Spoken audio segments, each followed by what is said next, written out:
திடீர்னு ஹோட்டல் முதலாளிங்கெல்லாம் வந்து எங்கள் கிச்சனுக்குள்ளே போய் நாங்கள் எட்டி பார்த்தோம், எல்லா கேஸ் சிலிண்டரும் தீர்ந்து போச்சு அப்படின்னு குய்யோ முறையோன்னு ஒப்பாரி வச்சாங்க. என்னடான்னு பார்த்தா நேற்று மார்ச் 9ஆம் தேதி இன்கம் டேக்ஸ் டிபார்ட்மெண்ட்லேருந்து நாடு முழுவதும் இருக்கிற 62,000 ஹோட்டல்களுக்கு நோட்டீஸ் அனுப்பியிருக்காங்க. என்னன்னா அவங்க தங்களுடைய வருமானத்தை மறைச்சிருக்காங்க. ஃபேக் பில்ஸ் மூலமாக அவங்க வந்து கவர்மெண்ட்டுக்கு கட்ட வேண்டிய டேக்ஸை எவாய்ட் பண்ணியிருக்காங்க அப்படின்னு சொல்லி ஏஐ எனேபிள்டு சிஸ்டம் மூலமாக இன்கம் டேக்ஸ் டிபார்ட்மெண்ட் கண்டுபிடிச்சி ஒரு 62 ஹோட்டல்களில் சர்வே பண்ணுறாங்க.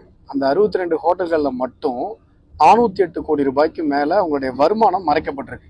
அதுக்காக நேற்று நோட்டீஸ் அனுப்பியிருக்காங்க. நேற்று மதியம் மெயில் மூலமாக அந்த நோட்டீஸ் எல்லா ஹோட்டல்களுக்கும் வந்திருக்கு. நேற்று நைட்லேருந்து கேஸ் சிலிண்டர்லாம் தீர்ந்து போச்சு அப்படின்னு சொல்லி இவங்க ஒப்பாரி வைக்க ஆரம்பிச்சிட்டாங்க.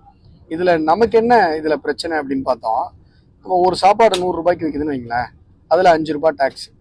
அந்த 100 ரூபாய் சாப்பாட்டில் அந்த 100 ரூபாங்கிறதே அவங்களுக்கு உண்டான லாபத்தையும் சேர்த்த தொகை தான்.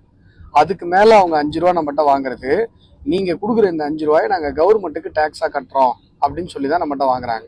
நம்மக்கிட்ட கவர்மெண்ட்டுக்கு டேக்ஸ் கட்டுறோம்னு சொல்லி வாங்கிட்டு கவர்மெண்ட்டுக்கிட்ட அந்த கணக்கை மறைச்சி இவங்களே அதை வாயில் போட்டுக்கிறாங்க. அதாவது ஒரு ஹோட்டலில் 200 பேர் சாப்பிட்றாங்க அப்படின்னு சொன்னால் வெறும் 100 பேர் சாப்பிட்ட மாதிரி கணக்கு காட்டி அந்த மிச்சம் இருக்கிற 100 பேர் சாப்பிட்டதற்கான அந்த டேக்ஸ் 5 ரூபாய் இருக்குல்ல, அதை ஹோட்டலே அபகரிச்சுக்குது. இது எவ்வளோ பெரிய ஊழல்!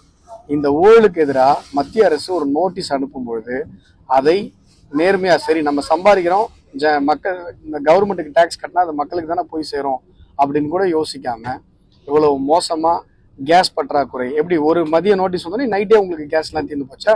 கேஸ் பற்றாக்குறை வந்துச்சா?